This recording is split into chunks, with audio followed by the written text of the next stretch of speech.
कहानी इंजॉय के मोअज़्ज़िज़ सामीन, हमारे चैनल को लाइक करें, कमेंट्स करें, सब्सक्राइब करें। आज जो कहानी हम आपके लिए लेकर आ रहे हैं वो सुनने में इंतहाई अजीब और खौफनाक है। इस कहानी का अंजाम भी आपकी सोच से मुख्तलिफ है। ये कहानी मोहब्बत और नफ़रत और उसके दरमियान तागूती ताकतों के ऊपर मबनी है, जिसे सुनकर आप ज़रूर लुत्फ़ अंदोज़ होंगे। कमला एक राजकुमारी थी और लंदन में अपने शौहर के साथ, जिनका नाम कुमार था, हंसी खुशी ज़िंदगी बसर करती थी। कमला के हिंदुस्तान में जो ख़ानदान के ताल्लुकात थे वो लंदन में कुमार साहब के भी रिश्तेदारों के साथ थे, इसलिए ज़ात बरादरी की ऊंचाई देखकर कमला का रिश्ता कुमार साहब से कर दिया गया और वो हिंदुस्तान से ब्याह कर लंदन चली गई। अच्छी ज़िंदगी थी। कुमार साहब पढ़े लिखे थे, एक वकील थे और अच्छी आमदनी भी थी और ख़ानदानी बैकग्राउंड और पस मंज़र भी था। ज़िंदगी यूं ही चल रही थी कि एक दिन कमला के घर हिंदुस्तान से उनकी एक पुरानी खिदमत गुजार नौकरानी ने पार्सल भेजा। कमला बड़ी खुश हुई क्योंकि हिंदुस्तान से जब भी कोई चीज़ आती तो उसे अपना बचपन और अपने गुजरे हुए दिन याद आते।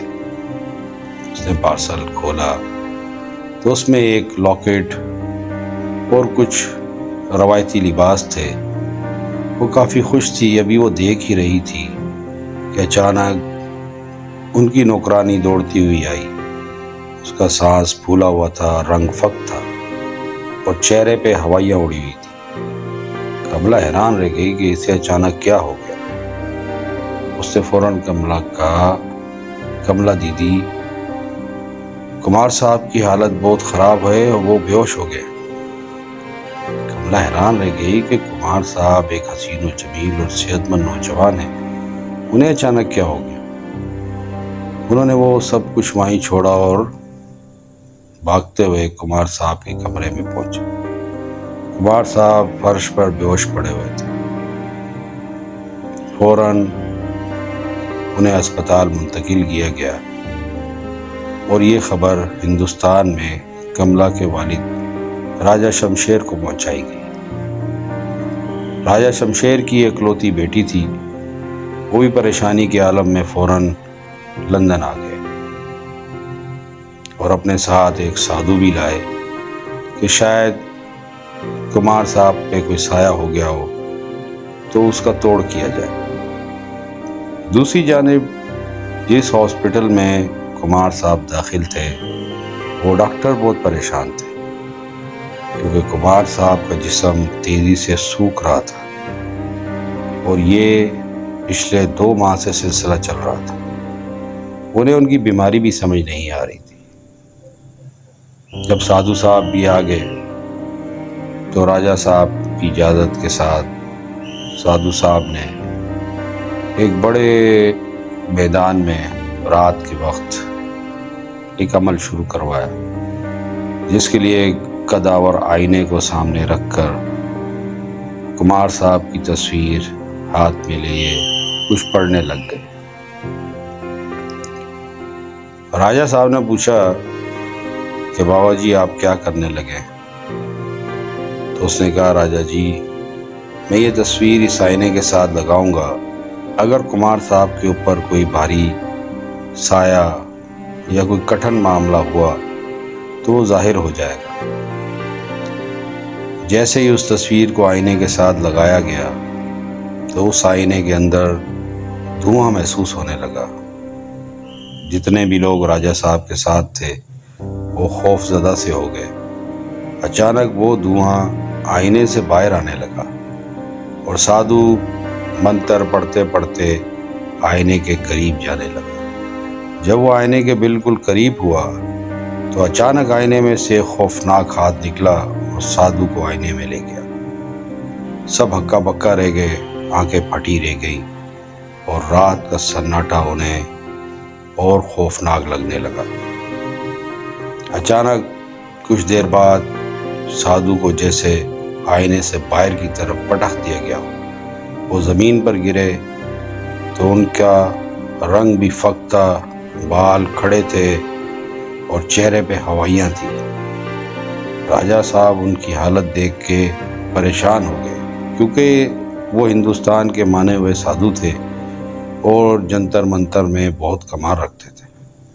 उसने हाथ जोड़ते हुए राजा साहब से कहा, राजा साहब, ये मेरे बस का काम नहीं, आप राजू बाबा के पास जाएं, उन्हीं के पास इसका कोई अपा होगा। राजू बाबा का नाम सुनते ही सबके चेहरों के ऊपर सन्नाटा छा गया। किसी ने इसके बाद दोबारा राजू बाबा का नाम न लिया। अब कुमार साहब अस्पताल में दिन ब दिन कमज़ोर होते जा रहे थे और उनका शरीर बूढ़ा होता जा रहा था। उनके सर के बाल बिल्कुल सफ़ेद हो चुके थे, चेहरे पे झुर्रियाँ और जिस्म में खून का एक कतरा भी नज़र नहीं आ रहा था। आखिर कमला ने अपनी नौकरानी से मशवरा किया कि क्या किया जाए। तो नौकरानी ने कहा कि कमला दीदी, ये आपके शौहर हैं, आपको ये कठन खुद ही उठाना पड़ेगा और आपको हिंदुस्तान जाना पड़ेगा, क्योंकि राजू बाबा हिंदुस्तान में ही थे। कमला ने सफ़र की तैयारी की और हिंदुस्तान पहुंच गई। वो एक घोड़ों की बग्गी पे थी और वो बग्गी राजू बाबा की झोपड़ी के बाहर खड़ी थी। कोचवान नीचे उतरा, उसने दरवाजे पे दस्तक दी तो सामने जब दरवाज़ा खुला तो एक इंतहाई हसीन और कद आवर खूबसूरत नौजवान था। उसने तमाम वाक़यात और मामलात राजू के सामने रखे तो राजू चीख उठा। उसने कहा, मैं कभी भी कमला की मदद के लिए लंदन नहीं जाऊंगा। कोचवान बज़िद था कि मैं आपको लिए बगैर जा नहीं सकता, ये मेरी ड्यूटी है। और वो बाहर की तरफ चल पड़ा और कहा कि राजू बाबा, मैं आपका इंतज़ार करूंगा। 2 घंटे गुजर गए। राजू इसी सोचों में था कि वो क्या करे। उसे पीछे ज़माने में गुजरा तमाम दौर याद आने लगा। दरअसल कमला और राजू आपस में मोहब्बत करते थे। राजू एक बकरी चराने वाले ख़ानदान से ताल्लुक़ रखता था और कमला एक ऊंची हवेली के थे। ये छुप छुप के मिला करते थे। इनकी मोहब्बत बचपन की थी। एक दिन पुराने खंडरात में इनको मिलते हुए राजा साहब के भाई ने देख लिया और उसने इस पे शोर मचा दिया। राजा की इज्जत ये गवारा नहीं करती थी कि उसकी बेटी एक नीच जात के शख्स से मिले। उसने उसे कत्ल करने का हुक्म जारी कर दिया। कमला ने बहुत हाथ जोड़े और किसी तरह से राजू की जान बख्शी की कोई नवीद मांगी। आखिर राजा ने शादी के साथ राजू को जेल भेजने तक की शराइत कमला से मनवा ली। राजू को कोर्ट में पेश किया गया। उस वक्त हिंदुस्तान की अदालतों का निज़ाम था। उसमें राजू ने साफ कहा कि कमला मुझसे मोहब्बत करती है, आप उसे बुलाकर पूछ लें। जब जज ने कमला को बुलाया तो उसने साफ इनकार कर दिया इसके ऊपर राजू के पांव तले ज़मीन निकल गई। उसे इतना बड़ा धोखा अपने से मिलने की उम्मीद न थी। आखिरकार उसकी सज़ा तय पाई और उसे 6 साल के लिए काल कोठरी में फेंक दिया गया। इसी असना में कमला रानी की शादी हो गई और वो कुमार साहब के साथ लंदन शिफ्ट हो गई। ये सारी बातें राजू सोच रहा था कि जिसने मेरे साथ इतना बड़ा धोखा किया, आज मैं उसकी मदद क्यों करूं। जब उसने देखा काफ़ी देर से बग्गी बाहर खड़ी है और जा नहीं रही, तो वो गुस्से से अपनी झोंपड़ी से निकला और जैसे ही उसने बग्गी का दरवाज़ा जोर से खोला तो उसे सामने कमला बैठी नजर आई। कई सालों बाद उसने अपनी मोहब्बत को देखा। वो अजीब कश्मकश में मुब्तला था कि क्या बोले क्या ना बोले। कमला ने उसके काफ़ी हाथ जोड़े, मिन्नत समाजत की।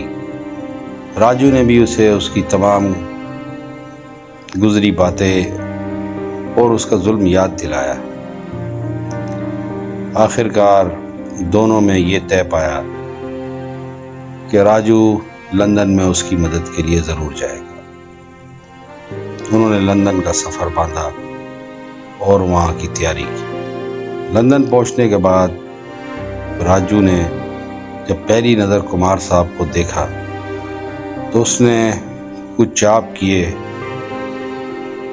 और फ़ौरन ही उसने कमला से कहा कि कमला, ये तो बहुत मामला आगे निकल चुका है, क्योंकि ये कोई भूत प्रेत नहीं है, बल्कि कब्रिस्तान से निकाली गई एक आत्मा है जो तुम्हारे घर की तरफ रवाना की गई है, और ये जब तक कुमार साहब को मुकम्मल ख़त्म नहीं कर देगी तुम्हारे घर से नहीं जाएगी। कमला अपने शौहर से बहुत मोहब्बत करती थी। वो रोने लग गई।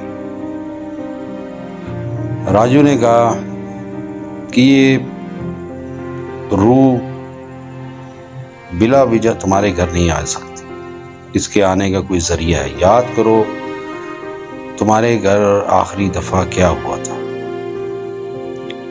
कमला ने कहा कुछ भी नहीं हुआ। राजू ने कहा नहीं कमला, अपने ज़हन पे जोर दो, कुछ तो ऐसा मामला है जो कुछ अजीब सा है, कोई ऐसी चीज़ जो हिंदुस्तान से आई हो। फिर कमला को वो हार याद आया और उसने फिर राजू को उस हार के बारे में बताया।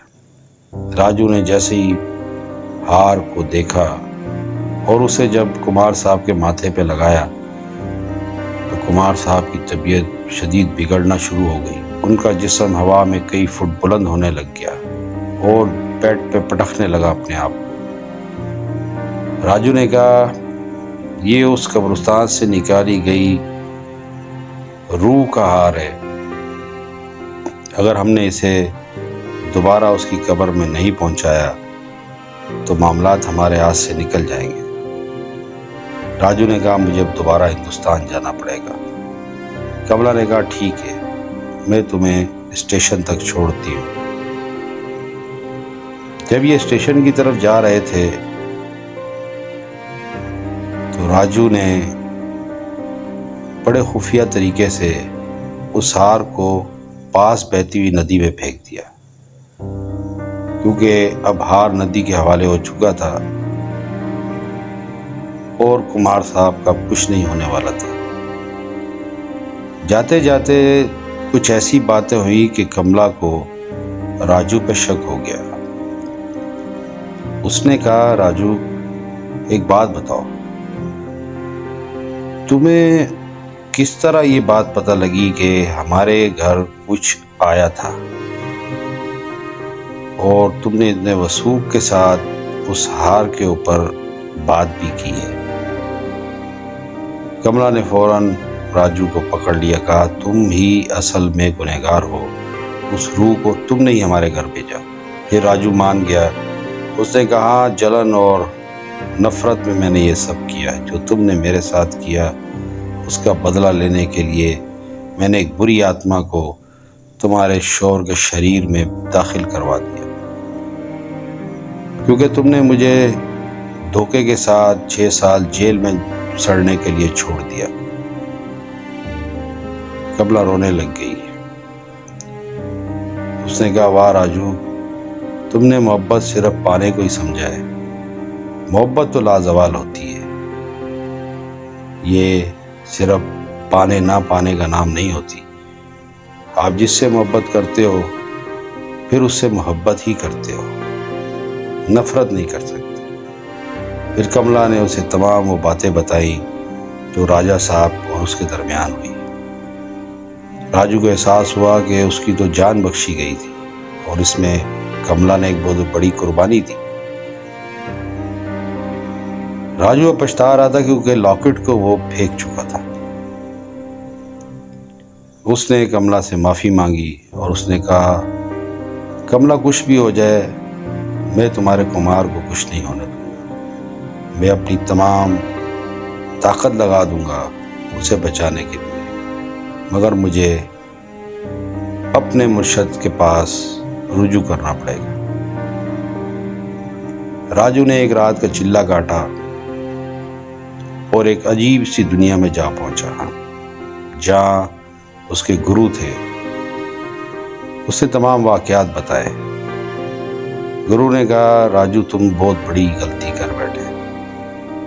अब वो आत्मा एक जान तो लेगी, उसके बगैर वो नहीं टल सकती। और राजू को इशारतन उन्होंने बता दिया कि राजू इस काम में तुम्हारी जान जा सकती। राजू ने कहा, गुरुजी को ये अपा बताएं। उन्होंने फिर उसे एक ख़ास अमल बताया और अपनी तरफ से खंजर दिया और कहा, ये खंजर अगर तुम उस रूह के जिस्म में दाखिल कर दो तो तुम कामयाब हो सकते हो, मगर उसके लिए तुम्हें रूहों के ही इलाके में जाना पड़ेगा। इसके लिए वही पुराना तरीका अख्तियार किया गया। राजू ने